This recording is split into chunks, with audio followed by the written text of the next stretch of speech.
Hello and welcome back to the Let's Get Wicked podcast, where we talk about nothing but the game Villainous by Ravensburger. And I am your host, Joker Jonesy. I am sadly not joined by my co-host, Headmaster Ditto, today. Ditto actually had to work tonight, so shout outs to Ditto. And I also do want to shout him out for the fact of how awesome of a podcast that he did last week. It was incredible. Now, the folks that I have on today's show don't even know what that podcast is about yet, but we have a wonderful cast and crew today. This is our first 4-person episode since we badmouthed Ursula all the way back in the day. First, I want to introduce one person because they have this is their second time on the show. Brian Drums, how you doing? Hello, I am good. How are you doing, Joker? I'm doing well. Before we recorded this show, Discord went down. And I honestly thought everything was going to explode, but hey, we're here, we're alive, nothing's died yet. Yeah, it happens. Yeah, it happens. Our second guest is one of the newcomers to the show. Not a newcomer to the server per se. Cincinnatus. Hello, Cincinnatus. Hey. How you doing this evening? Good. Discord kind of threw me for a loop, but other than that, everything's been going well for the rest of my day. So that's good. I know. It's amazing how technology just makes everyone just like frustrated all of a sudden. We're like, oh no, the sky is falling. But hey, it happens. But last but certainly not least, flip and yeah, I know. But last but certainly not least, we have Shatter Dice. Hello, Shatter Dice. How you doing? Hello, I'm doing well. Anything exciting? How's the Discord downage for like 20 minutes doing for you? I the entire time I was just looking for other ways to contact you. It was great. I know it was funny because right before the show, Brian got a hold of me through one way, and then Cincinnatus messaged me on Twitter, and then I saw Dice followed me on Twitter, and I was just like, wow, everyone wants to try to get a hold of me in all these different manners. I never realized I was so popular. It was kind of funny. But welcome to technology. So we got an interesting show today. The reason why I actually have these three fellows with me today is because we're going to be talking about the competitive nature of Disney Villainous. And the reason why that we're having these three folks on with us today is because Brian and Cincinnatus actually participated in our first tournament. And Shatter Dice has also been relatively involved with our competitive community, as well as Cincinnatus and Brian Drums, that we've kind of formulated I don't want to say in an official manner, but we're working on getting stuff up and running these past few weeks. And we just kind of want to dive in a little bit with the show, kind of get everyone's thoughts and feelings on, how we feel about the competitive nature of Disney Villainous, where we kind of wanted to go, kind of some things that we've noticed. One of the things I do want to talk about today that I think is a little interesting with the competitive nature side of the game is play styles and kind of like who we think are like some really strong characters in this competitive meta that we have so far, and maybe some recommendations for those of you who want to get into competitive Villainous and how you should do it. So anyway, the floor is now wide open. How we feel about the competitive nature of Disney Villainous that we have started. Well, I'll start off, I guess. I think the big thing I've noticed is the game is far more balanced than I ever expected. When you originally did your tier lists, and when I originally was thinking about some of these characters, I had them much more spread out. The bad characters I considered much worse, and the good characters I considered much better. And now that has all been compressed a lot as we've kind of tried to make each character competitive. I agree. I think one of the things that I've definitely have done myself is that after the tournament, well, I think the biggest thing we took away from the tournament was Captain Hook is really good. Can we all agree on that? Yes. Yep. Yes. Yeah. I know that makes Brian sad because Captain Hook is Brian's favorite character, so we're all going after his main right now. But the thing, though, is I think we wanted to all try to find characters to not only beat Hook, but find ways to take the characters that weren't represented in the tournament and actually try to bring them into a more competitive light and really show how strong they are. For those of you who aren't part of the Discord, I have been really pranking some Ursula lately. And boy, oh boy, Brian can attest that my Ursula game has gotten good, to say the least. Yeah, most definitely. It kind of feels it mostly feels that with this game, we kind of like Cincinnati said, we really. I mean, I know I did it too, even before I got the chance to meet you guys, and I was just playing with my wife and my family. We had our preconceived notions of who were the best characters and who were the trash characters, and I know that you and I, Joker, we've talked a lot about trying to crack the perfectly wretched villains a lot more, but I still think there's still a lot to crack with every character, not just necessarily the perfectly wretched guys. That just goes to show that Ursula, in particular, who's in the past been marked as one of the worst characters, if not the worst character in the game by a lot or by almost everybody. There are ways around it, and there are ways to be dominant with her. Yeah, And there are ways to win. Yeah, and speaking on that, I want to actually throw this to Shatter Dice a little bit because so it's also kind of opened up, and actually this is both Cincinnati and Shatter Dice because both of these players actually have taken characters that we had we had notions about how they should possibly play, and they took those characters and just flipped them on their heads. I want to give the floor to Shatter Dice a little bit because Shatter Dice is. Would you say you're a Maleficent main? Yeah, I would say that. Yeah, and I was conflicted for a long time because I wanted to represent Gothel as well, but I feel my Maleficent is more consistent overall. right.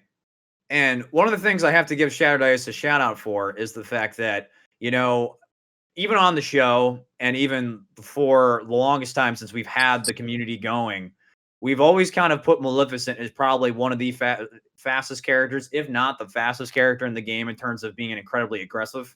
And we'll talk more about what that means later.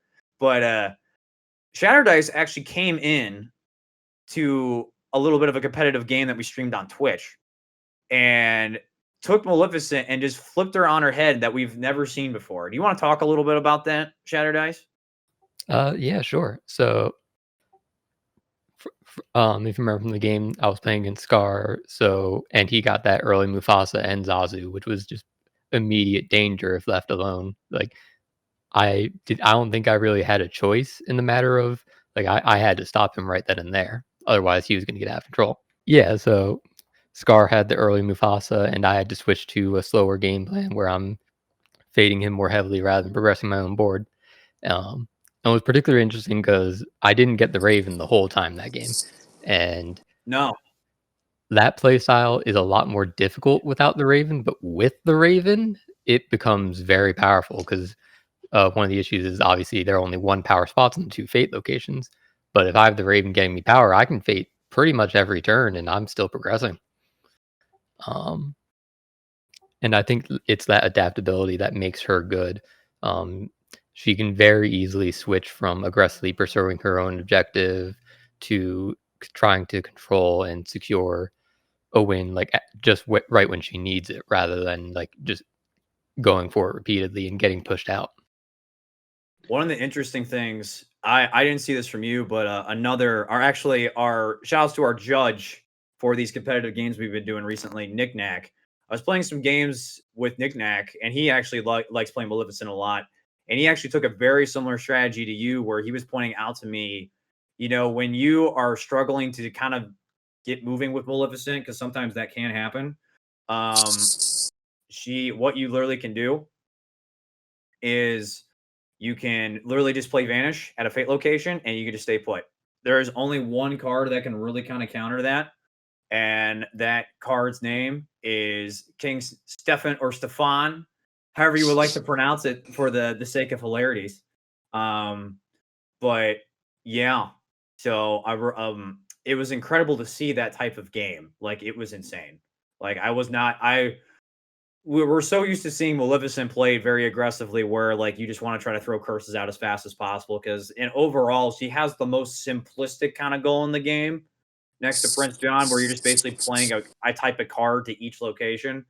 But in theory, because of how her fate deck is structured, it makes it very very not necessarily complicated, but like there's a lot more you have to work around besides just playing cards out. You gotta play a little defense. The Oh other yeah, thing. Oh, go ahead. I would say that her goal is definitely simple on the surface, but of all the characters, she's probably one that I when I'm playing, I have to put the most thought into, just like planning turns ahead with where I'm going to move things and constantly checking what's still available in the fate discard. Sort of like how when you're playing Scar, you're always looking out for Hakuna Matata. I'm looking for which curses are safe, which ones aren't. Are all the 4 strength heroes gone? Is Fauna still available? Is Once Upon a Dream available? And it's just it's very interesting keeping track of all that. Yeah, I was gonna say that's the big thing I would say about Maleficent. When we were talking about aggressive and versus slow, and when I think of like a controlling villainous character, it's not just like fading. Fading's a part of the process to slow things down a little bit so you don't have to rush. But the big thing I think of when I think controlling is reducing the options your opponent has when fading you, and basically just slowly locking out their ability to disrupt you. And Maleficent does that really well, and that's the big thing with those curses. It's not just that they sit there and are an item, it's they specifically lock out certain things, and so when combined together, you can basically make it so your opponent's fates don't do much, if anything, against you. Oh yeah, I agree with that very much, and it also encourages them to fate in a way that you want. Sort of, if they get a 4 strength hero and you have a Forest of Thorns, they're really going to want to discard that Forest of Thorns. So where you place it can allow you to mitigate their fates and control how they're going to affect you. So it's funny that we're talking about like in such detail about all these like Maleficent just in particular, and I know everyone who listens to the show may not be as you know I don't know what the best word is, but like detailed with these strategies because Disney Villainous on its core is a strategy game. It's marketed like that, but we play, the four of us right here play at such a nitty-gritty level when it comes to playing this game that I think we can all agree that's why we really like playing this game is to play it at this type of level if we're not all mistaken. Yeah, I think it's very much, to me, it's a lot like Super Smash Brothers in the sense that like it can be played in a very very seriously. So like when I play against you guys, I normally always try to take it very seriously. Or if I'm playing in Wicked League or in a tournament, I go all out and I take it as seriously as possible. But on the opposite end, it's great to play like as like a family game with like your friends and like family, and those times I have no need to be serious about it. So I feel like it's very versatile in that aspect because they've marketed it to where there's so many different villains. And I know that my favorite villain is Captain Hook, but against my like family, I would pull out I'd be like, oh, I'm gonna play Ursula today, or I'm gonna play Yzma, and I'm just gonna have some fun today, as opposed to being like, oh, I'm gonna play Hook and Queen of Hearts because those are my best characters. I think the comparing it to Super Smash Bros. was very on the nose. Yeah, I agree. but 100%. Yeah, because like at the same time that like this game can be billed as both. There are great, not like advantages, but it's super cool to see it played at both levels. Because when I first got the game, I never thought it would turn into this thing where I would find a community of people that all enjoyed playing it, and everyone would just wanted to start playing 1v1. When I first got it, I didn't think this game would be possible being played 1v1. I thought it was a legitimate. You had to play with 3 or more people, and then I started figuring out 1v1 is an actual thing, and then like the actual meta or like the actual what the meta or like the competitive environment or the flow of the games is turning into now in a 1v1 atmosphere is very cool and very I would say entertaining or like very just satisfying to watch, and really just I don't know where I'm going with this. No, it's okay. Tangents are part of the podcast, friend. I appreciate it. I do want to I'm going to let you all kind of speak individually on this. We'll actually I'll let you start, Brian. Is all three of you, and just to let those of you listening to the podcast, either on podcast services around the globe or YouTube, what we've started doing after our big Disney Villainous tournament is that on Discord, we've been doing, we've done this for 2 weeks now, where once/twice a week, we've been doing what's called the Wicket League. And right now we're in a prologue phase where we are essentially just playing competitive Disney Villainous and kind of taking some results and figuring stuff out. But in a few weeks, maybe month, we want to actually launch an official Disney Villainous League, where what is going to be is that anyone can join and players will be able to basically play competitive games that are centered around playing best 2 out of 3 against another player. And they're going to be trying to achieve wicked points. So that way it's basically like a ranking system, like the more points that you get, it's based off how many matches you play, how often you win sets, that type of thing. And what we want to do though, is that by gaining those points, we want to, at the end of a quote unquote season, have players be able to compete in a tournament. Now, unlike what we did with the tournament that we hosted back in the latter half of June, we want to actually make it a little bit more, not necessarily competitive, but a little bit more put together. We are planning on, instead of having it be like a 16 or a 32 person tournament, we're going to have a top 8 tournament essentially. So the top 8 players based off wicked points will be able to compete basically for a final and try to be the best Disney Villainous player out there. And we've noticed that after these past 2 weeks of doing this kind of Wicked League prologue stuff, that we boosted the competitive desires of a lot of folks all over the place. Even today, we were talking about getting stuff set up for next week, and then we already had new faces jump into our competitive channel on Discord, and we're already talking about, hey, where can I watch, where can I play, how do I sign up, and all that stuff. And it's a real joy to see that people want to get into it at this level. And I just kind of want to let our competitors kind of talk about the competitive side, because I can tell you guys how much I love competing, because I tell people all the time, I relate my experience playing Disney Villainous to when I used to play Killer Instinct back in the day. And that story still holds true, and just seeing everything that we've seen for the past 2 weeks in the prologue games has been incredible. And I kind of want to let these folks kind of dive into why they've been really digging competitive. So I'm going to start with Brian here, and we'll kind of just cycle through. So why do you love the competitive nature of Disney Villainous, Brian? Geez, I think it's well, first of all, it's Disney. I think that's hilariously awesome that this Disney game is has a community in the first place. I think that's really rad. But also, I think it's mostly so I'm getting into play style now. So it's a really cool way that we can just see so many different things. We can see so many new characters come to light. So many characters that we currently play. I play Captain Hook, and I've seen 6 different people at least play Captain Hook within the past month, and it's cool to see them play him differently, or the similarities between them, or me and them, or the differences, and see oh, why do you do this and why do you do that, and try to watch that and study.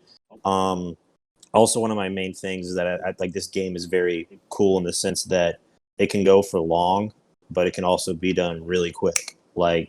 It's all about the cards basically, and that's more so Hook's kind of thing. And another thing, with this game, to me, it's very mentally draining. That's not necessarily a bad thing, but it makes me think really hard, a lot. So, and I really live for that, because sometimes, especially during times like this, with the pandemic and just life stuff, being able to sit down and play, a stupid Disney board game, with some people that you've never actually met in real life, but they're really cool. It's really cool to do, because it really takes you away from that. And yeah, I think that's really why I love competitive so much, is that it just really gives me the chance to branch out and test my strategies that I've been doing in the comfort of my own home against some of the other best players out there, and people that take this game not as seriously, but people that really enjoy this game as much as I do.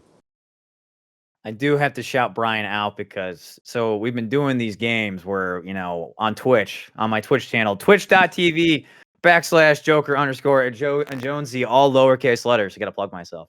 But we've been hosting these games, and Brian, along with another competitor, Pikmin, they've been doing a lot of commentary on these. And I know Brian gets a huge kick out of commentating.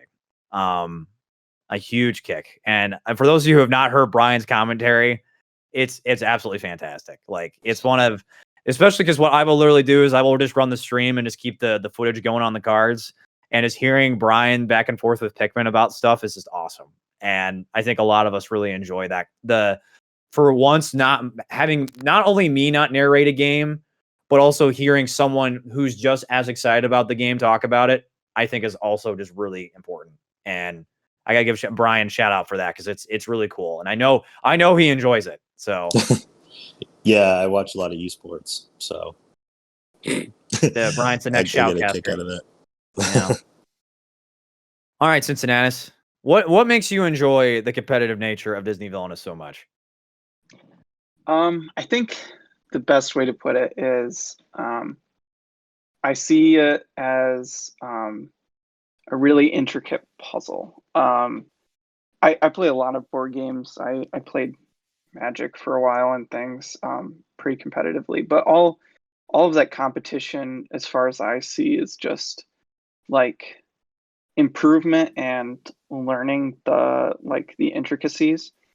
Like, if I felt like I understood all these characters and the best ways to play them, I'd probably be done playing. I wouldn't keep doing this.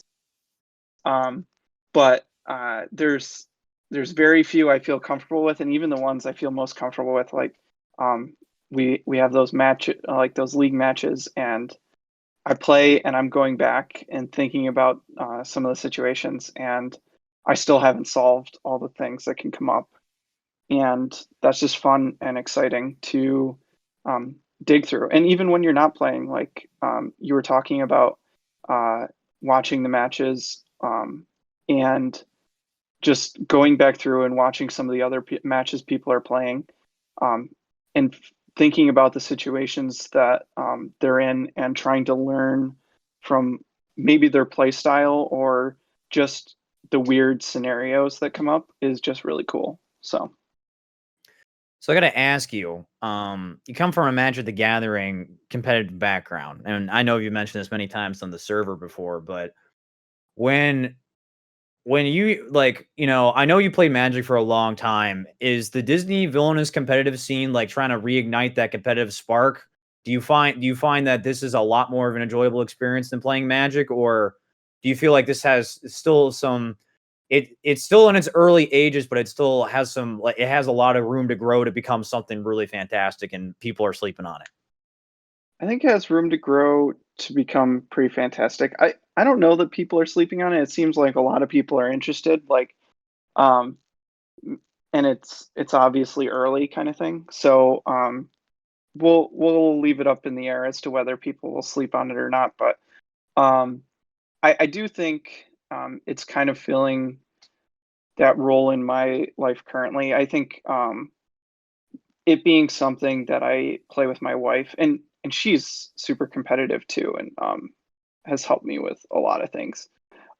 It's just it's different than what Magic was for me, but it's a very similar puzzle for me to try and master. And I think that's kind of the key, that mastery. Like, when I hear people talk about competitive, it has like a connotation of winning is what matters, right? That's what competition kind of indicates. But the way I tend to approach it, and the way I get the most fun out of it, is that mastery.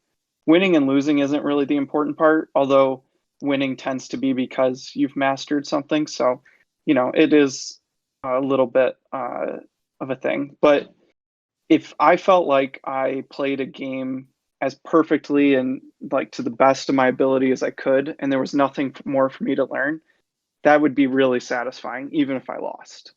But it's, going through and as you play, thinking about some of your previous choices that you made and how that is affecting your current situation, is where I get the most out of it. Just that mastery.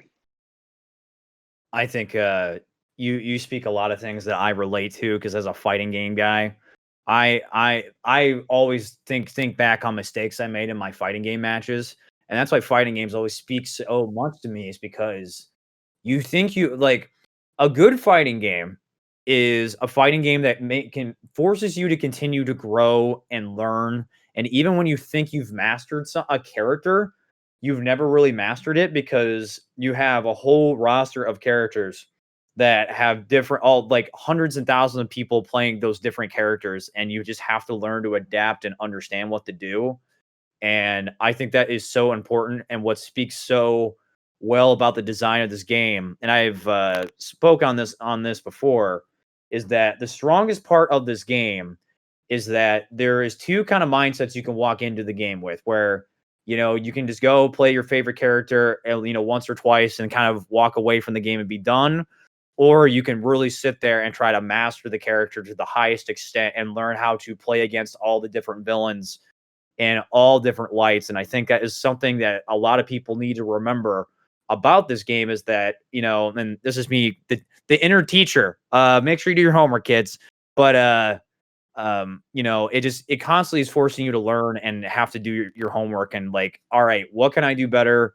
What should I try next time? What do I need to focus on when I'm playing against this particular character? And as long as that spark is still there, which, I've been playing this game for over a year now and the spark hasn't died.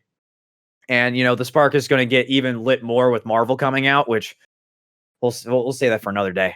But I just can't wait. And it invigorates me, especially watching all of you folks learn new characters. I know Brian recently picked up Queen of Hearts, and like watching Brian learn Queen of Hearts has been really fun. And like I know you Cincinnati have really stepped it up with Yzma and brought Yzma to a new light. And then I know Shatter Dice has also been on this Ursula train with me a little bit. And speaking of Shatter Dice, what makes the competitive side of Disney Villainous so special to you?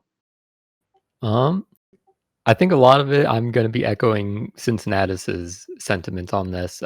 It's all about that sense of self-improvement to me. Um, I'm in almost everything I do. I'm very competitive. I've played League of Legends, like Diamond 3 ranked. I've played in Blood Bowl tournaments. Just almost everything that it's always there, and I always want to play to the best of my ability. And when I started with Disney Villainous, it was a party game. Some friends and we just played this in a group setting or whatever. And as I went, I was learning more about the characters. And then when we weren't playing, I was like looking on the wiki and stuff and like learning about how to, because like I'd get into a match and I was like, wow, that villain seems really strong. It's like, okay, how can I use the fate deck to play against them better? And it just kept going, and I was so pleasantly surprised by how much depth there is that I did not expect to the game. And yeah, and then it just kept going, and I found this place, and it was great to see a bunch of people who shared that competitive nature with me and wanted to really explore the depth of the game in a way that wasn't going to happen in that sort of casual party game type element. As fun as that type of game is, and I think that, and I do love that. I think it's a great place to be as well. I kind of find this interesting, the fact that we're relating a lot of this to Smash Brothers, and I think there is a testament to how this game is designed to be the Smash Brothers of Disney villains. Because Smash Brothers, in theory, like, yeah, you can play 4 players or 8 players or whatnot, and do that, and you can play it like that and still have fun. But this whole term, it's surrounded by 1v1s of Smash Brothers, and like playing Smash Brothers to like a very competitive environment. Now, granted, Smash Brothers competitive is a very different ball of wax, where like, and granted, I'm not part of the Smash community, but I know all this discussion goes on where it's like, all right, you got to pick this particular stage. Are we doing stock? Or are we doing KO? Or what are we doing?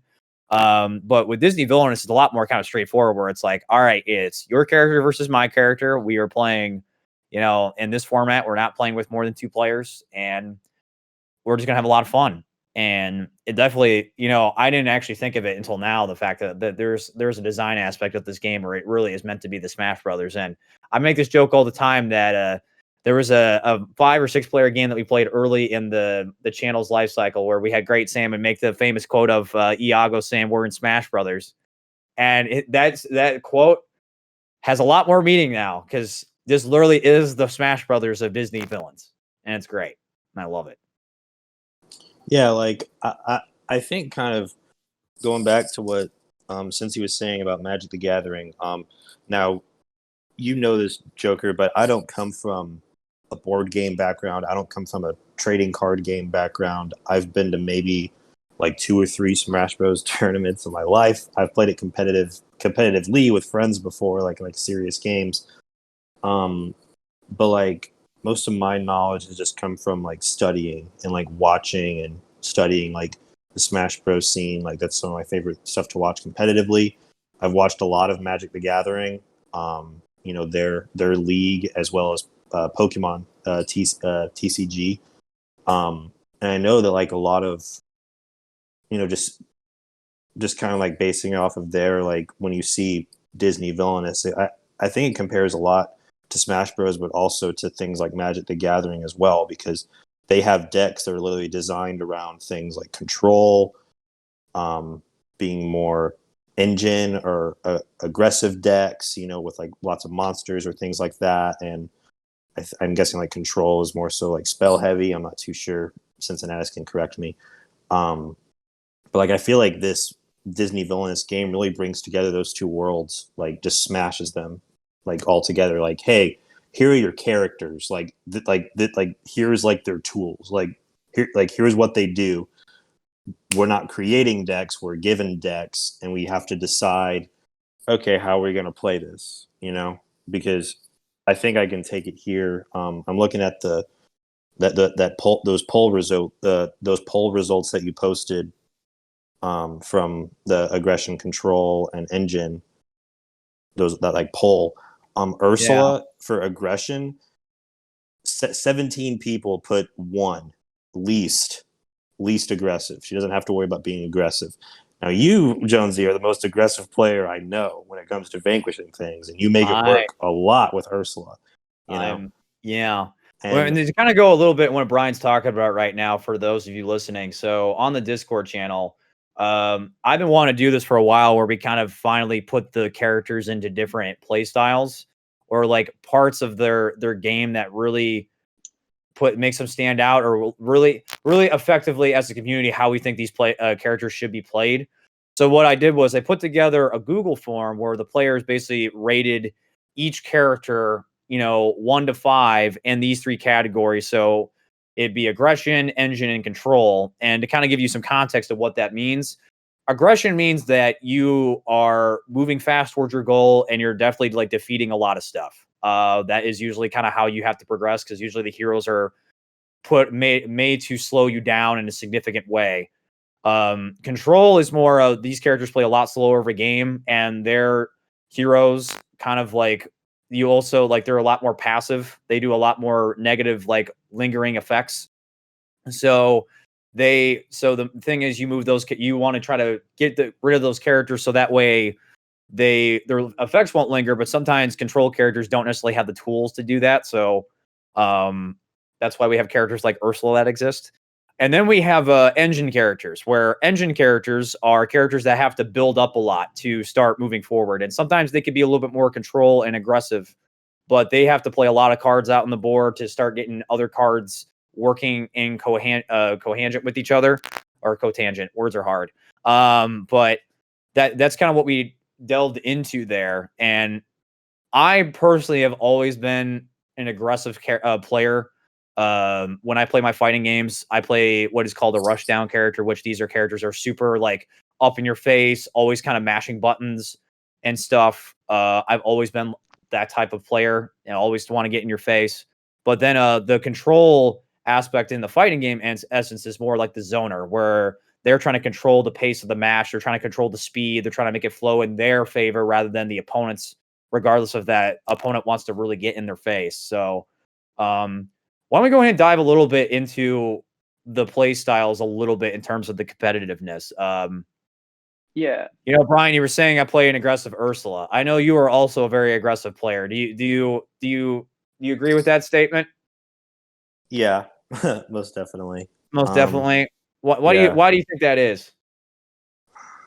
Well, I mean, typically, like, I mean, the cool thing with me and like with Captain Hook is something that I've learned is that he can kind of do a little bit of all three. Maybe not engine as much, but definitely control and aggression. Like the cards in his deck, for example, like, you know, like the give them a scares and the worthy opponents and the obsessions, like those all mitigate his fate deck. You know, those are all things that he is doing on his own to flush out cards either out of the fate deck or ensure that something that's about to come out is not going to hurt him so badly. And I think I remember. I think it was you, Shattered Ice, that reached out to me about playing Give Them a Scare, or someone reached out to me about playing Give Them a Scare after Peter was out. Like something as simple as that to like really just focus on, okay, like what's it like what am I expecting here, or how can I prepare for this and stuff like that. But typically I try to play very aggressive or, you know, a little bit more control because I like games to really. I'm selfish in the way I like games to run in my favor, and I try to always be in control or really intimidate my opponent to where either my board is really clear or I'm discarding a lot as Hook, or I got a bunch of allies on the board and items and things like that. So that way they're fading me even more before Peter is out. So that way I can just catch them in that. Yeah. I don't know if that answered your question. Yeah, it does. Cincinnati, go ahead and go. I hope I'm not speaking for you, Brian, but the way I've seen you play Hook has actually like really convinced me of his the more controlling style. So I think to dig into it a little bit, I think because we're kind of using terms that don't fit Disney Villainous very well, like control. So the only real ways to interact with your opponent is the fate deck, right? And so your fate deck doesn't really control what your opponent's doing. It doesn't. It's a way to slow them down, but mostly it's an obstacle and not as much about like you're never going to completely stop them with the fate deck, which is what control in a lot of other games tends to end up being, is about winning through attrition and eventually your opponent just can't win, so you win by default kind of thing. In Villainous, control feels like it's more about making it so that fate deck doesn't disrupt you as much, and kind of slowing the game down so that you can set up these barriers where the fate deck won't screw you up. And I've seen Brian with using his cards after Peter Pan's come out to manipulate his fate deck, and with the way he'll set up kind of like almost a vanquish engine to make it so that any hero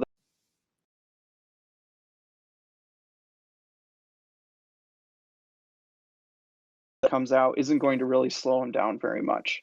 And maybe that means you defeat Peter a little bit slower, but it means you're much more certain to win. And like, it's weird because it feels very aggressive to be defeating heroes all the time, right?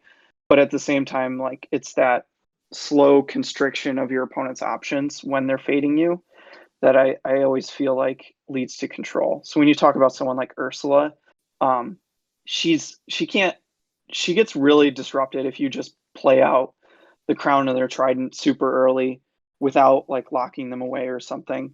And so she kind of almost is forced into a very controlling play style because even if you're always defeating heroes, it's kind of about thinking about mitigating that fate deck and how it's going to hurt you by changing form at the right times, and then almost a quick combo of play both items, set them up so that, even if someone like Ariel comes out, it's not I going to can hurt I me can that attest to badly. this as someone who's playing a lot of Ursula recently, where it's very much like, all right, I need to. I've been telling people that Ursula is a very adaptive character, where like she has the tool, like her whole deck is essentially focused around vanquishing stuff. Like there are very the crown and and is like the only card in theory that really isn't focused around vanquishing. Even if you want to think about it, is that when you activate it, you get to maybe discard a hero, so you consider that vanquishing. But she has the most vanquishing centric deck of everything, even more so than Scar, because every single card is focused around, all right, am I using these tools to set heroes up to be vanquished? And it's different, but you almost have to make sure at all times you have the tools to take care of that, because unlike most other characters, she really she just has two cards she needs to play. One of them she has to definitely position, and after that she's done. She doesn't really require anything else, like absolutely at all. But since she's always limited to 3 locations at a time, she definitely has to control her board at all times to ensure that she wins. Yeah, those So actions. yeah, Those actions are way too important to stay covered. yeah. No, So I've I make the joke all the time, but I know everyone in here can attest to this. Options. They are so important. They're so important. Um, but anyway, Shatter Dice. I know you have a very interesting thing on this playstyle stuff, because especially coming from someone who basically flipped the mindset of Maleficent to a lot of folks. How do you take all the playstyle stuff here? Mm, I yeah, so I tend to think of playstyles in a rather different way than the terminology you're putting here. Um, I focus mostly on aggression, aggro, and control. Bo- Borrowed heavily from Magic the Gathering. Um, I also take another source of inspirations with this, and that's from StarCraft, the real time strategy game. Um, but first I'll go into, I guess, the Magic inspiration of aggressive aggro and control. Um, to me, I consider aggro to be you're pushing towards a win condition, right? Um, and I don't necessarily relate how much you are vanquishing heroes to this or any of that. It's just how quickly are you going to win condition, um, and in particular on your board. So I consider this a focus on your own board, whereas control is more of a focus on the opponent's board, or making it so that they can't like stop your board. So where in Magic the Gathering, like aggression would be uh, iconic to like a red deck, where they'll play out a bunch of low cost cards and swarm the opponent before they have a chance to react. Control would be defined by more of like the blue style, where you play out your things and then you pick and choose like particular things, and you counter them. So you don't let them play the cards that would really mess you up because you're controlling them. In this case, uh, and now my favorite type of deck in Magic is the combination of the two. It's red and blue, where it's aggro control, and that I feel is most prevalent in Maleficent in particular, I where was about to say, mhm, yeah, where you are controlling them in that you are going to mitigate the effects of any incoming fates on you, and that's why I do the things where I'm stacking the curses, where I'm trying to make it so that as many fates that are possible at this moment will not affect me or set me back or mitigate it at the least. And then using that to aggressively push while they can't stop me. Um, the StarCraft inspiration comes from sort of in StarCraft, there's a sort of economy of your attention where you can only pay attention to so many things at one time. And they split that between macro management and micromanagement. Uh, in macro, you're focusing on your buildings. You're making sure that whenever, actually, no, I'm going to go into micro first. Micro would be you're you're sending your troops over to go fight the enemy and you're going to micromanage them, and you're going to try and make sure they're as efficient as possible, and you're putting your focus on that. Whereas macro would be you're focused on your base, and you might not be as efficient with your troops, but you're making sure that there's more to replace them. So, and I think the sort of same thing goes here, where you can focus on your own board or you can focus on the opponent's board. I gotcha. That makes a lot of sense. I've always kind of said that now I'm not a StarCraft player, but I have played Civilization, Age of Empires, and that mindset mainly goes more towards Age of Empires, I would say, than Civilization.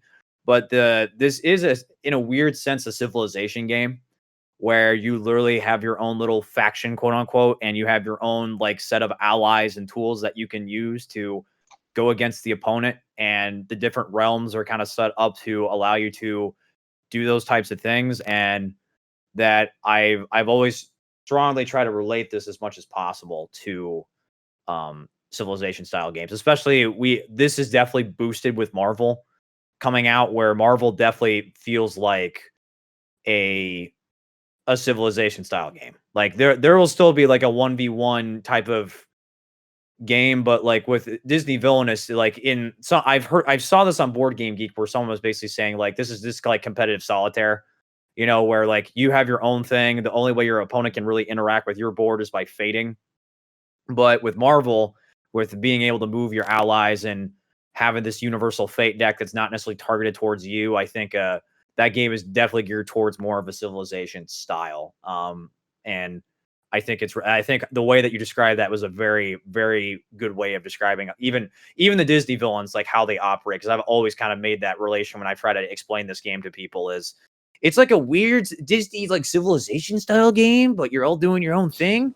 But I mean, to a lot of people that makes sense. Like I mentioned my dad way too much on this show, and the way I actually tried to explain this game to him the first time was like, "You like playing Civilization, don't you?" And he's like, "Yeah." I'm like, well, think of the Disney character as the Civilization, and that made it a lot easier to teach. Let me tell you.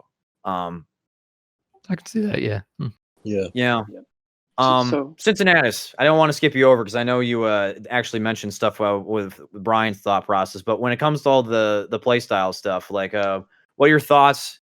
I feel like you are definitely, based off the characters that you've played, I feel like you're very Control-esque, but I also could be wrong.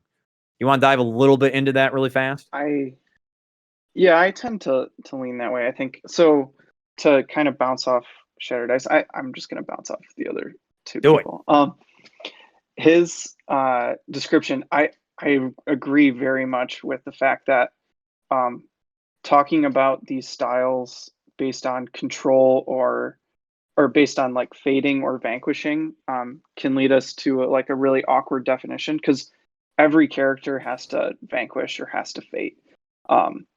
It's more about and this kind of goes back into that like competitive solitaire thing, right? It's not really competitive solitaire because you have an opponent who's going to interact with you, but it is only through that one avenue. And so yeah, I tend to like the more controlling characters, and that's what led me to Yzma, and it leads to like my enjoyment of Maleficent and things. And it's just like those cutting off those avenues for your opponent to interact with you. In Yzma's case, you're making each one of her fate piles less effective against you. And in Maleficent's case, it's placing curses so that they're restricted as to how they place those things. And that's just, I always find that really interesting, and the puzzle to be really appealing.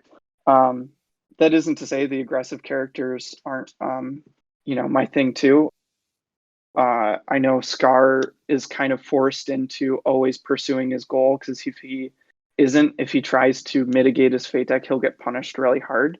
But that's also fun, and it's a good change of pace. But yeah, I do definitely tend to lean towards that more controlling play style of eliminating options for my opponent. So before we leave this playstyle topic here, we can kind of lead this into kind of the last little bit of the segment of the show that I want to get into.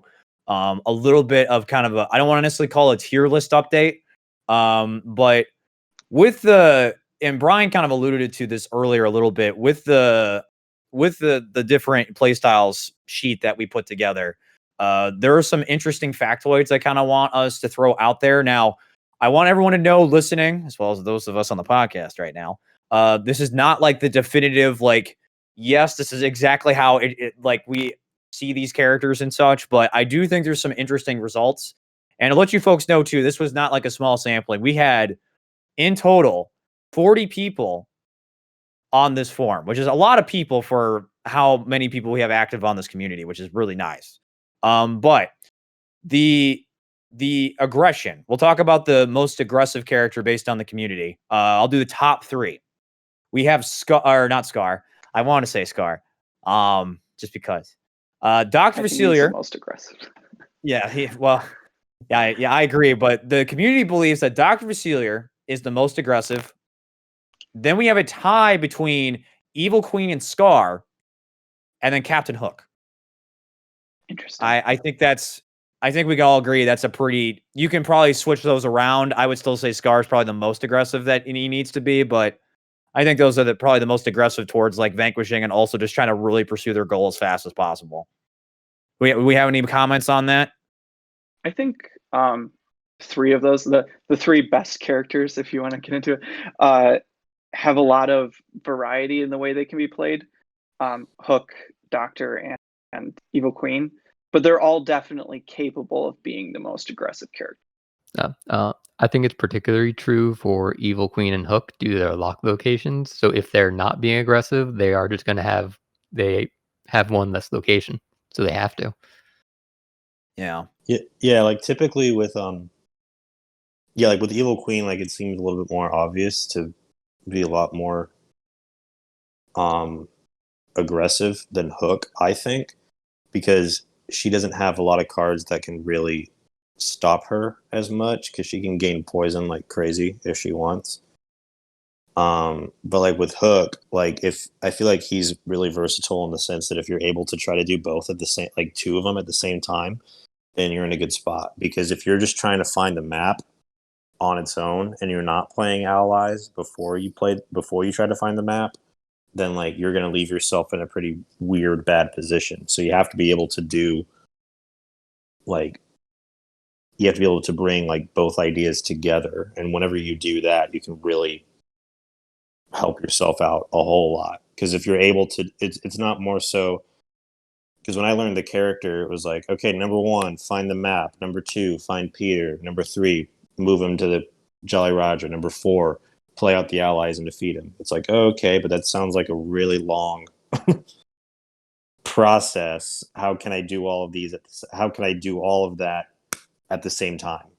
To limit, like 60 minutes of like doing it in that specific order, because typically that's not always what you should, It's not always what you should do. Yeah, as well as it's not always what's given to you at the same time. Yeah, exactly. Like you have to be prepared for everything, because if you're playing, once you shuffle that deck, the map could be at the very bottom, Peter could be at the very bottom. So like you have to be ready for both. And in that instance, you're not going to know where the map is until you're 20 cards deep in the deck. Right. Which is also a sad day sometimes for Hook. I have learned. You don't have the option to search through your deck. You don't have the option to flip it over or something. You don't get like a... You basically just shuffle and go. And you have to make decisions based off of like everything in your hand. And I think that can be said for all the characters as well, though. I can definitely attest that for Ursula for sure. Yeah. 100%. Now from aggression, we're gonna go to engine. Now, engine I think might be a little skewed, and this might just be me personally. I'm gonna give you guys the top 3, but there is a tie for the top. Now, but like I said, if we all disagree on this, we could just move forward with this one. But I think I have a few things to say. Our top one is a tie between Jafar and Mother Gothel. We then have Ursula, and then we have Yzma. in that order from the top 3. How we feel about this? Because I personally only agree with one of these. Gothel. Yeah, That's the only one. Gothel. I actually do agree with Jafar being engine heavy, but no one is more engine heavy than Prince John. Yeah. Yeah, and Prince John was put at the not at the very bottom, but very close to the bottom. I don't know if I maybe think people got that Hades. skewed. I do agree with Mother Gothel and Jafar being in the top entourage of characters, because those characters definitely rely on cards being out to kind of get things going. Ursula doesn't really make any sense because there's really only 4 cards, and you can't really effectively rely on them because they all have one activate action that can be used.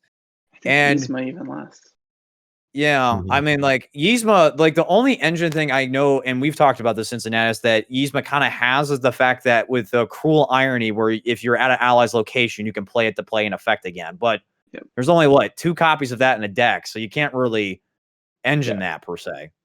Yeah, it's not really an engine as much as just a very specific effect. Like you need a very specific scenario for it to be good. But like it's not really like something you set up because it forces you to go to specific locations. It's not like helping you progress constantly. The only thing in that deck that really does that is Kronk, and that's just like because he just stays there forever. He's kind of a vanquish engine, but like even that, like it's really minimal as opposed to other allies. It just basically saves you some power. Yeah. I do want to pounce off of what we did mention, is that Prince John is probably the most engine heavy of all the characters, and kind of why. And I think I can speak for the all of us here, but the reason why is because Prince John just needs to play so many cards out to get something going to make it so literally cannot be faded, or else the fading will go like help him progress towards his goal. He has tools to basically, when he vanquishes, to go towards his goal and not burn the stuff that's out there. Once he sets those cards up, it's just a ticking time bomb for when he's going to win. And I think he's the only character really in the entire game that can really do that. Yeah. Like, there's really no other character. Yeah, for me, he feels like one of those guys that has to set up and then has to have those fade actions ready late game. Because, like, one of my big things is that with Prince John, I lost like 3 straight game, like 2 or 3 straight games to Pikmin's Prince John against my hook, and that was the day that I was like, I need to find another character. And I remember messaging you and being like, Queen of Hearts, like let's just pull her out, let's just do it. And then I started winning games as hook against Prince John, with Shattered Ice and Purple Potato just here yesterday, or just here on the Wicked League. But like one of my main things is that if you try, like, you have to try to just slow him down, like get him to where he can't. If he gets the engine going, he's not going to be able to slow you down as well, because if you're able to go fast, like while he's getting the engine building up, and then once he's ready to fire away, if he's not able to slow you down at all, I think you're in a good position. No, I agree. Because what's interesting about Prince John's Fate deck is that, and we're talking about this engine stuff, like it's not just the villain doing the engine, it's also the Fate deck that's also the engine. Because there's lots of cards in this game with all sorts of villains that require like a hero or an item out in order to make them the different cards effective. Like some perfect examples are like with Scar, like Timon is a 2 strength hero. But when Pumbaa's out, he becomes a 4 strength, and then Pumbaa goes from a 3 to a 5. And then there's also things like, the different items that give heroes more strength, so they're harder for them to be taken down. And then there's, in Prince John's case, he has cards called Steal from the Rich, where you're going to basically take away Prince John's money, and then he has to spend to get that money back. And the goal with that is to make it so Prince John has to spend more than he is gaining back to slow him down in that instance. And I think that's a whole other topic for a whole other show about Fate deck or play styles. But that just goes to show, like, there's all sorts of things that can be done with these Fate decks. So, and that's kind of like another funny thing that you just bring that up just now, because I feel like half or more than half of the competitive mindset is also just knowing you have to know the other player. Like, you have to know the other villain on the opposing end. You almost have to know what's coming, what's available, to keep that in mind as well. Because if you're just playing your own game, you could get crushed. Right. If you only fade 2 or 3 times and then your opponent is about to win and you're like, oh crap, I don't know what's there to help. It's like you do definitely need to know, because there have been plenty of games where I've counted cards, and I know Brian's counted cards when we've played together, and just like, all right, what is left? What is the risk I need to take? I mean, there was a Scar Hook game that we played where literally there were 6 cards left in the Fate deck. And I was like, all right, 50% chance that Hakuna Matata is going to get pulled. I just got to hope and pray, But I mean, sometimes that's what you got to know how to do. But last play style, and then we're going to talk about averages, and then we'll go ahead and kind of finish out the show here. So control, the top 3 controls. We also have another first place tie. Cruella de Vil and Radigan are tied for first, Prince John for second, and Mother Gothel for third. How do we feel? I actually feel like this is a pretty decent, consensus. I would say. I would think I would say probably Cruella is probably at the top, and Prince John would also probably be up there. I don't know if Radigan should be up as high, but what do you guys think on that? Yeah, I think I definitely agree with Cruella. I don't really agree with Radigan. He's very all-rounded. We'll get to that. But yeah, I think these characters are all in really good spots for the control. Radigan does have a little bit of control, but that's very, very, very minor, and a little bit depends on how you actually play the character as well. So, but we didn't see Yzma up here, Cincinnati. Yzma's actually almost close to the bottom. Do you think there's a reason for that, or do you think that's just people's not understanding of the character yet? I don't know. It's possible it's not understanding. Like, control's kind of non-intuitive in this game. I think it's possible it's a little bit that. I think it's possible it's a little bit playstyle. I don't think a lot of people like to be so methodical with Yzma. I think the fact that Radigan's so high up is kind of an indicator of that same thing. Like, he's a little bit controlling with capture and stuff, but like, the way I see control, I don't know that I see him this high. And I see someone like Maleficent much higher. So yeah, no, I was gonna say Maleficent is actually at the very bottom of the control list. Which Yeah, I disagree with that. Yep. yeah, it's actually pretty funny, like, when you think about it, because a lot of the game could be just designed on how the cards are just set up. Because I don't think the decks themselves are built around these ideals. I think it's really just what's presented to you at the time, that a lot of the villains could just say, hey, I'm going to go aggressive here, I'm going to go more control here. Like yesterday I had a Hook game that finished in literally 7 minutes. It was a 7-minute game, and I couldn't believe how fast it went.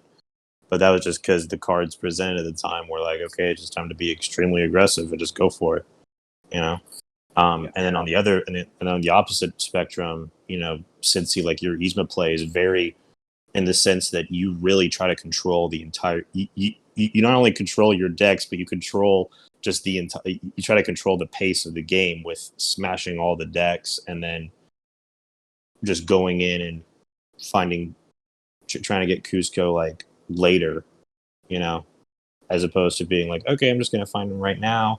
And then Hail Mary it, kind of on the end of the spectrum, where when Maleficent was first introduced, it was like, oh my gosh, you could win in like 4 turns. But if you try that, you could get derailed really fast. And then all your hopes and dreams crash. I do have to say, I don't think I've seen anyone go to Pacha's house as much as Cincinnati has. Yeah. That is something I don't think I've ever seen. And it's Cincinnati, as Cincinnati said, it's very controlling style, because part of it too is also being able to fate your opponent and like try to find what you're looking for. And Pacha's house in theory is not a great location for Yzma, but the fact it's the other fate spot is is telling. So Yeah, gotta give you it's so shout outs for bad. that. Give them that space some love. It's so bad, but like Fate, play a card, gain a power is it's fine. That's fine. Yeah. And No, and discard too, right? No, no, that's the meat hut. That's why the meat hut's so good. Oh, Pachas. Okay, I thought Yeah. we were talking about. no. 700. Mihut is also great though. Mihut is Yeah. also fantastic. Meat hut's actually good, in my Yeah, opinion. Mihut is Pachas actually a good sucks. place to go. Yeah. It is Um, my favorite combination of actions: the 1 power, discard, play a card, and fate. Same. Yeah. And that a lot of villains have that. Mhm. Yeah, they do. Yeah. It's like it Although was designed- they are structured differently though. They're like Yes. the actions are in different spots. Yeah. Which is interesting. As Yeah. evidenced by someone like Scar's layout with that. Well, yeah, right. I hate that spot so much. You guys have no idea how much I hate the Savannah. I hate how that is set up. I do. Play a card, discard on top. Wait, no, play a card, fate on top. Ooh. It The makes play me card cry. on top is rough. Yeah. Yeah. It makes me cry. The last thing I want to talk about with this, which I think is really interesting. So I did put an average. So what this does is that it averages the 3 values of each of the characters together. And I want to talk about some interesting things. The top 3 averages. And I think this does say a lot for the power of these characters too. Ratigan is at top. Captain Hook is second. Evil Queen is third. What? And by Yeah. average, you mean just like they all kind of meddle? Yeah, all so kind like of taking aggressive engine control values and just doing the averages of them. I've been speaking to this a lot lately that I feel the best characters in this game are the ones that are the most balanced in terms of just like everything that they can do. Now, like I said, I fully know that some of these values are very skewed. Just because some people's understandings of maybe how these characters should be played may be wrong, or it's a playstyle, decision type of ordeal. But it kind of goes to show that, we've talked about how in the past Evil Queen was the best character in the game. Right now, I think we all can agree that Captain Hook is probably overall the best character in the game. But I know recently too, there's been a little bit of discussion, and granted, this has been ever since Evil Comes Prepared came out, that Ratigan's also fantastic. Yes. He is the greatest criminal mind after all. But If you just pay attention to the league matches and the tournament matches, he showed up a lot and he has won a lot. Yeah, yes. I was gonna say I think the only time that he lost was when Pikmin was forced to play with Rat in the final game of Grand Finals. I think every time we've seen Ratigan during the league, he has not lost. I've beaten Ratigan twice with Yzma in the tournament and the league on stream. I was both against Lark, but I've also lost to him with Yzma. So Oh, that's right, you did. That is correct. You did lose against it. You did beat Lark, because Lark is our native Ratigan player. I also love playing me some Rat, but I haven't been playing him as much recently. to be fair, the first win was cheap. He faded me and made a silly mistake. He just like chose a pile before he looked at how many cards there were, I think, and he flipped over Cusco. So Oh no. God. Oh no. Yeah, but like it happens. Yeah. Do you guys think this is a good representation of our best of the best villains, or do you think there's some ones that are missing? The Doctor's the one that I would note is missing. Yeah, those other 3 are all awesome. Yeah. To me, Dr. Facilier's one's definitely missing. Whenever I play against him, I feel like my brain has to work at like 1,000,000 miles an hour to make sure that I'm not doing things and to make sure that I'm focusing on what he's playing and what he's discarding, especially as Captain Hook, or a character that really has to depend on finding things. Like characters like that against the Doctor, you have to really focus hard on like, what am I, like where is he? What is he doing? What's going on? Yeah. Right. Playing against the Doctor is very much about playing where he's at. So like how you fate him depends a lot on what part of his game he's in. Like blocking actions early is really important, but the moment he no, like he reaches a certain point of completing his goals, and he no longer really cares about his action economy, and you have to like pile into that fortune pile. And same thing with his conditions. Like both of them are not very good early, but if you activate them late at the wrong Late. time, you can give him so much benefit. It's crazy. I know Brian has trained his brain playing against my Scar not to discard 2 or more cards, and I know that has probably helped him in more Dr. Vasilier matches than he can ever imagine. Yeah, Yeah. yeah. Literally, I've told Jonesy that the entire matchup is literally I just focus on desperation, like almost the entire time. Like in my head, that's all I'm thinking about is desperation, desperation, desperation. Yeah, you can ignore it early, but the moment it Yeah, becomes about that fortune pile, you have to pay attention to it all the time. yeah. Yeah. Shadow Dice, is there anyone you think that's missing from the top here? No mention of Queen of Hearts. Yeah, I agree. Yeah, I still feel that. I know that me and you, Shattered Eyes, talked about this, but Queen of Hearts, it feels like a lot of players might be a little bit intimidated by her because her realm is so weird, and Definitely. the fact that she doesn't really have a lot of allies or things in her deck that can vanquish the really strong heroes is that you really have to make a use of shrinking them. You have to do that, and you have to know like, okay, I'm going to shrink this hero because I don't want to use my card guards on it, or I don't want to use, I don't want to pull out the Tweedle brothers and put all the I think the buffs on them. I think a big thing with this is I wouldn't expect Queen of Hearts to be a high averager because That I think too. she doesn't fit some of these categories very well. But I No. think she is one of the better characters, if that makes sense. Like she's one of the few characters that's good without being super balanced. Right. She's kind of like, she's not busted, but because she's so weird, the weirdness kind of accelerates some of the, like, when you play against Queen of Hearts, you have to think on a completely different spectrum. And when you play with her, you have to think on a completely different spectrum just because, yeah, one of her weaknesses is the fact that she can't really, like, she can't defeat heroes because one of the main cards in her deck is used to accomplish for her goal. But at the same time, it's like she has all these other odd tools that, all of a sudden you're like, oh, wow, Queen of Hearts is 16 power. And you're like, why? Yeah. Or, oh, all of a sudden, why does Queen of Hearts have a bunch of actions open with heroes tilted on their side? Or there's just so much jank stuff with her, but it all just kind of works and it is really good. And if I know anything from playing jank fighting games, it's jank wins usually. Yeah, and So, and it's funny with her as well because, like, for me at least, Hook is incredibly discard heavy and like play heavy. Like, oh my gosh, I have to play cards, I have to discard stuff to find things. With Queen of Hearts, it almost feels like the opposite because you really want to keep on to like a lot of her cards in case things come out, like low strength heroes that you want to get rid of with off of your head, or the big heroes like Cheshire Cat and Alice, and you want to shrink them. Like you have to be able to know like I need these cards in my hand for when this situation comes up because I could be biting a bullet if I get rid of it. yeah, no, I agree.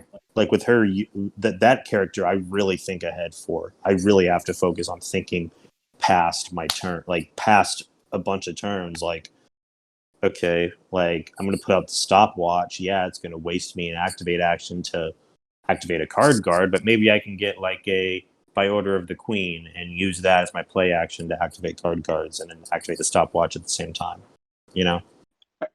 I think Right. she's funnily like the opposite of Dr. Facilier with her conditions, where your opponent really has to focus on the doctor's conditions. The Queen of Hearts really has to focus on whether your opponent will trigger your conditions, because like Brian was saying with the shrinking and stuff, like if you think your opponent will trigger it so you can shrink, I mean, it's so valuable to just hold on to and shrink to heroes and stuff like that. Yeah. Hold on to Fury. I hold on to that card for like 3 turns. I'll stick to it. I was gonna say Brian was playing Queen of Hearts against me one day, and he pulled out Fury, and I was like, "Oh my god, that card is incredibly good! Like, it is so good! Like, especially when like towards the end game, usually Queen of Hearts gets a little swarmed, and whoa, like that card comes in really good handy in a pinch. You can't even stack heroes onto the location anymore. No, you can't. Hero stacking, what? God. But then again, if you shrunk a hero at a stacked hero location, would that action would still be available technically, That is right? correct. That is Yeah. correct. So like that's why that card is so good. It's because of like the pecking order or like the idea behind that the shrunken heroes take Right. priority. They took some thought into how that should have worked, and Yeah, and plus when you think about that, it really makes the other player think about makes you larger and really cards like that, maybe even like the effects too, like Mome Wraths, like as opposed to playing out a hero. Like, you know, if you get like a hero and a Mome Wraths, like maybe you should just go for a Mome Wraths in hopes that you'll get an Alice, or in hopes that you get something like her, or it makes you larger to really just oversize one of the heroes. So that way when I play makes you smaller, all it does is turns the hero back to normal. And I'm not really getting much of anything out of it. As opposed to when I shrink a hero, I get so much more out of it. Right. You Yeah. know? Because Yeah. I think the funny thing about the way her realm is set up is that because it's so janky and weird, when you shrink, like I forget the one that's got like the vanquish action at it. Told you would. Told you would. Told you Yeah. would is such an odd location. But the fact that you can Yes. shrink the hero that's on top of it, because that's where the fate location is, and still make it useful to you is like really good. And like you have the choice of what gets covered up in that case. And that's to say for anything. So based off the situation, there's usually like I would say like there's always one action at each one of those locations you should probably keep open if you can, depending on the circumstance. Yeah. Because those top actions are the fate and play a card. Typically I'd go for fate, but in certain situations I might go for play a card.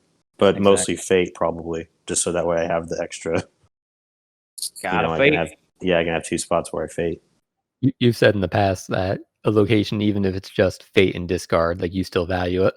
Oh yeah, most definitely. And like especially, you know, with Hook on his own, the fact that he has cards that grant him extra actions, it's normally where I put those cards is at Skull Rock. I'll put like a Hook's case there so I can gain an extra power, and then fate and discard if that's all I can do.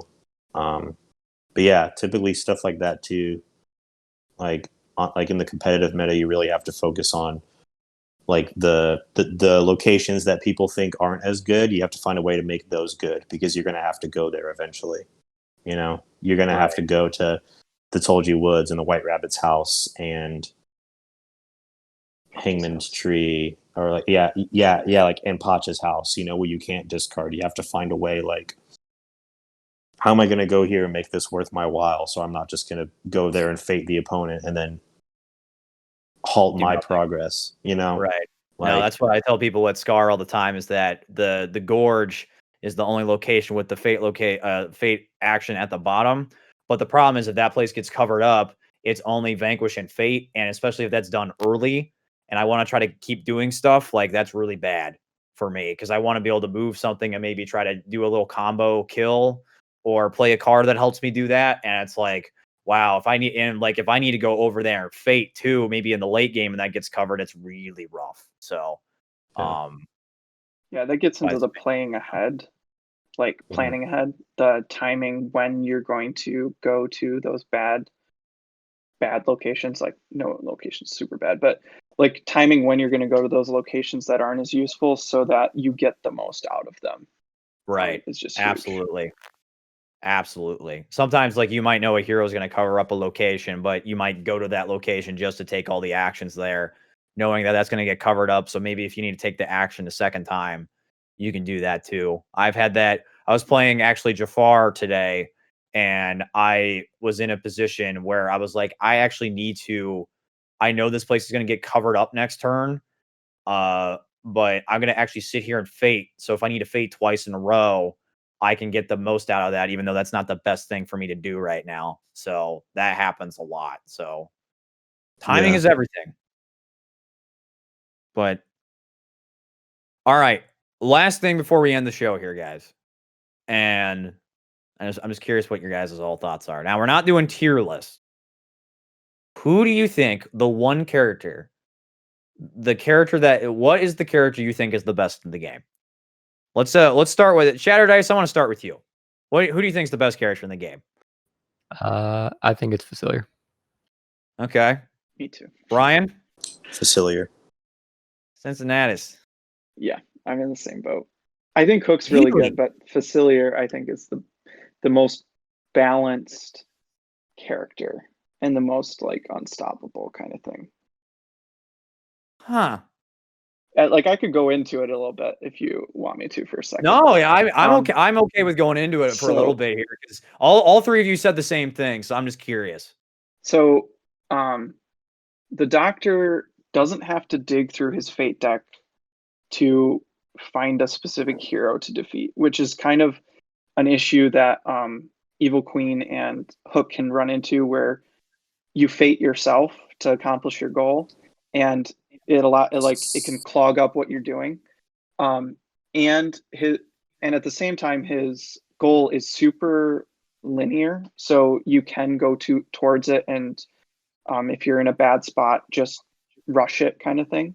But also, he can set up these engines with the cane and the illusion powder, which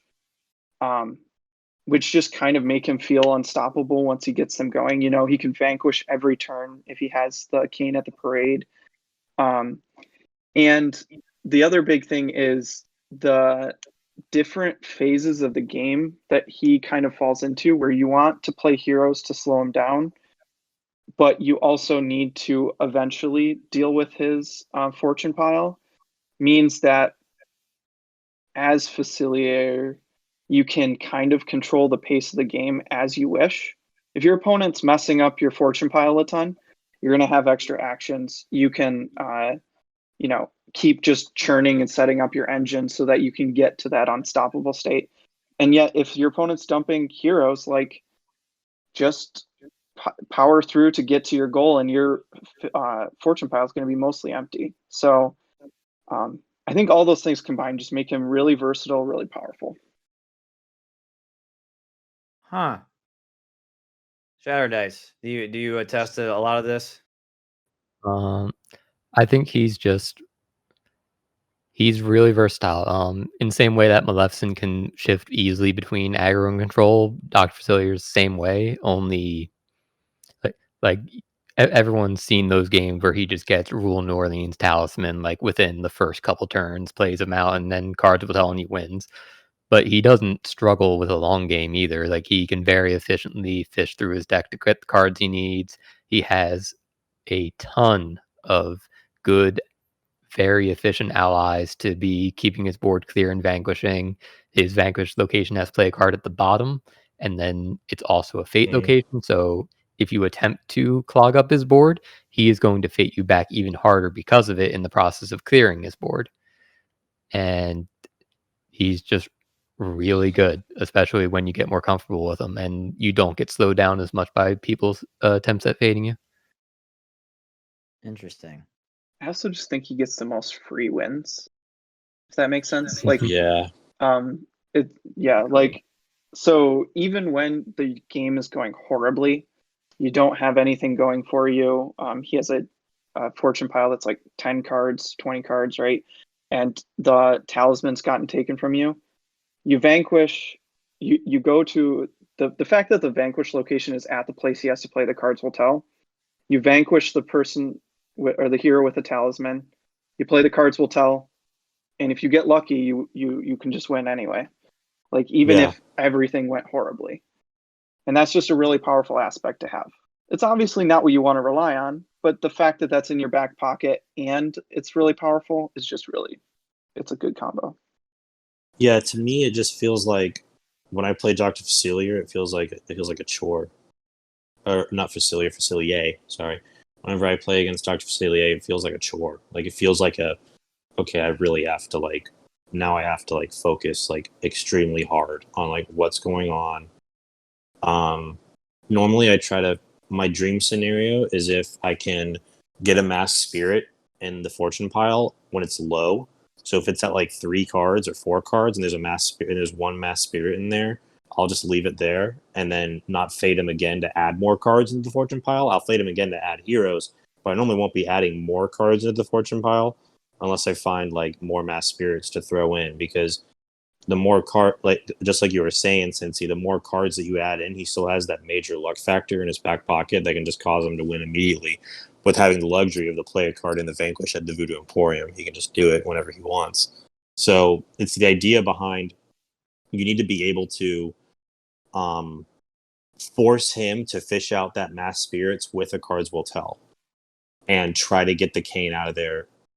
Either get the cane out of there or keep the play a card action at the parade covered at the same time. So that way he doesn't get the luxury of playing 2 of them, getting rid of the mass spirit, and then playing it again to win the game.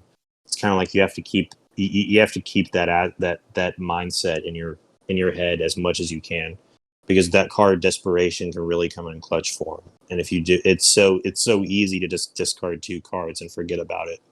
I've done it so many times, and I've had to tell myself just stop discarding 2 cards.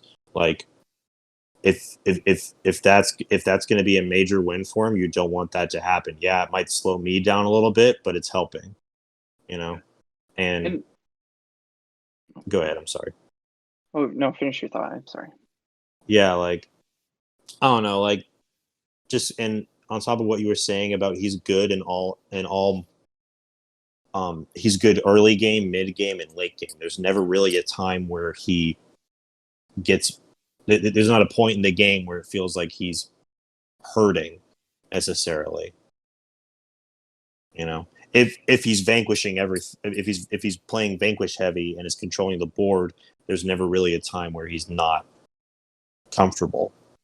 Yeah, I think, and we're giving him a lot of love right now with all 3 of us picking him, but I do think the margin from him to the next character or whatever, just because I would put him on top, I don't think he stands out so much from someone like Hook or Evil Queen that Agreed.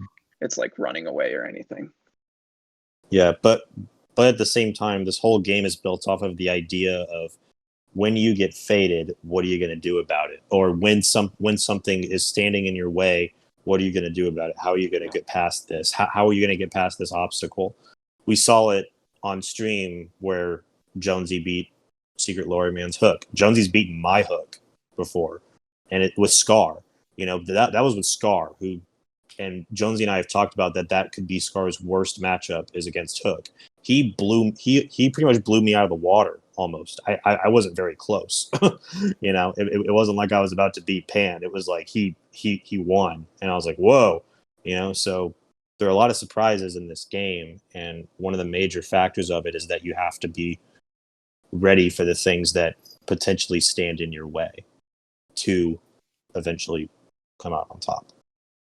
I find this very interesting. We're talking about Dr. Facilier like this because I've always, ever since I've gotten since I started doing the podcast and the YouTube and everything, I've always been telling people at that stage in the game for me, Dr. Facilier, in my opinion, is the best design character.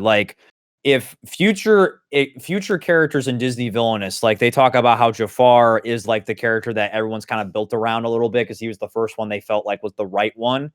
I feel like Dr. Facilier is the first character that he's powerful, he has a lot of cool tools, and he does he has weaknesses, but he has tools to kind of overcome them relatively strongly.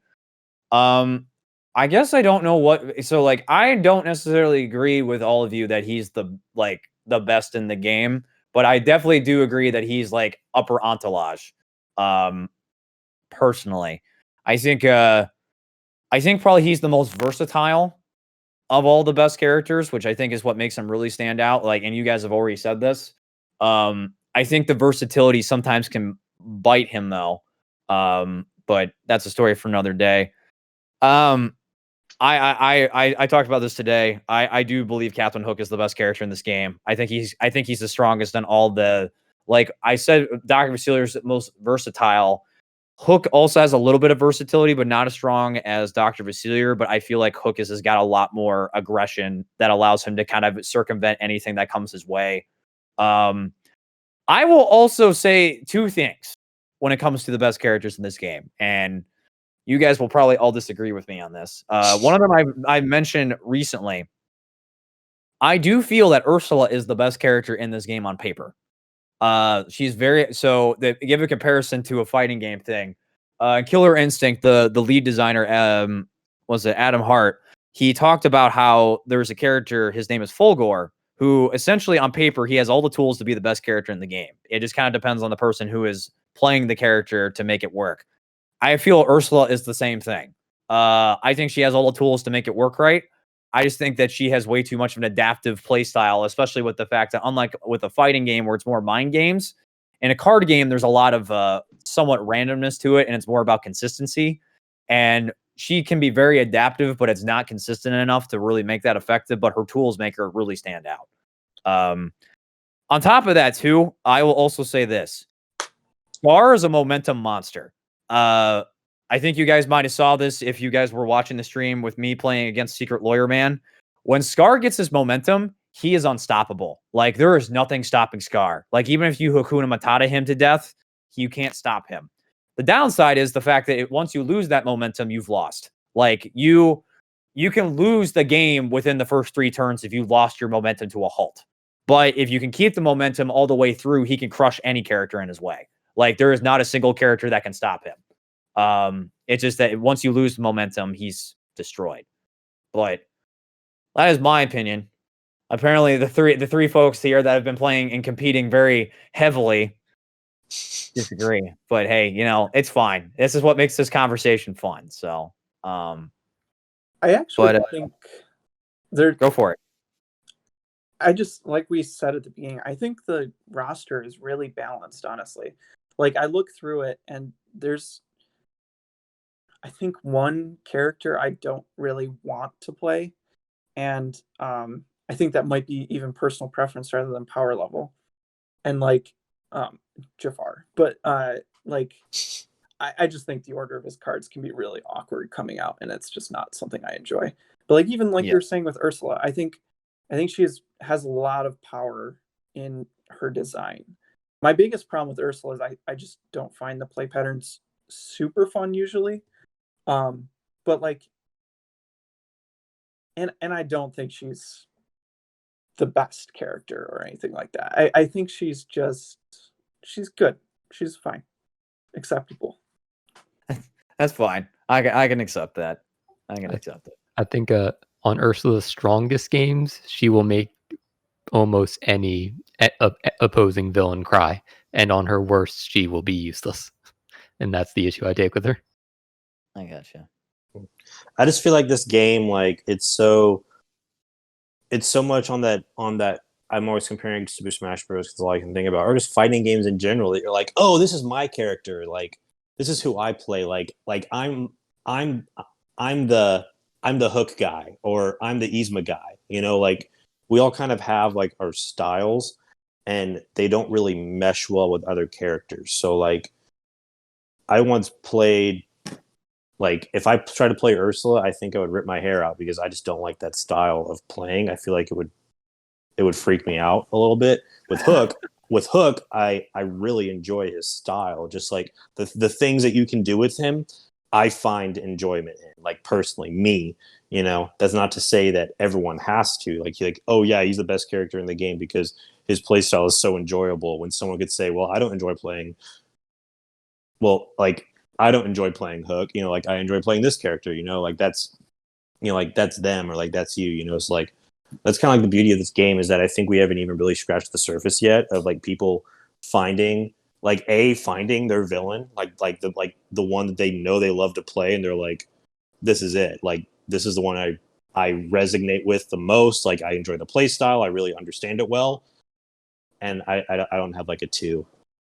I think that was just it. Like, just that idea of we're going to find a lot more people that probably have picks that are really unorthodox compared to like how we all saw Ursula being one of the worst characters in the game.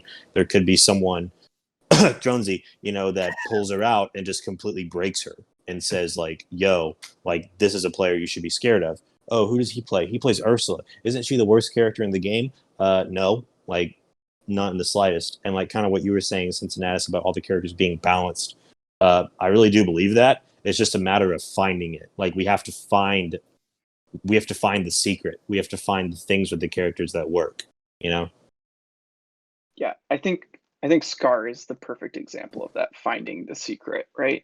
Mm-hmm. I don't think any of us will say that Scar is bad at this point, but I think a lot of those early strategies that we had for Scar, and we can credit you a lot for this, Joker, but I think a lot of those early strategies with Scar were just bad, and that they were intuitive but not correct. And he punishes you very hard for mistakes. And I think that it's likely a lot of our conceptions of good or bad characters fall into that. The fate No, that can I punish you. agree. So, Because I will, when I first got into this game, a lot of the strategy with Scar was, dump a bunch of hyenas at one location and make that be the place where you want to kill stuff. And that, like, the thing is, like, that is something that you can do. And actually, Secret Lawyer Man and I were talking about this, where, he does kind of like to do that, but it will work in some games, but it won't work in every game. And the goal that even when I talked about this on the deep dives, is the fact that when you are playing a character, the goal when you play a character is to try to have a strategy that is going to be the most consistent against any player possible.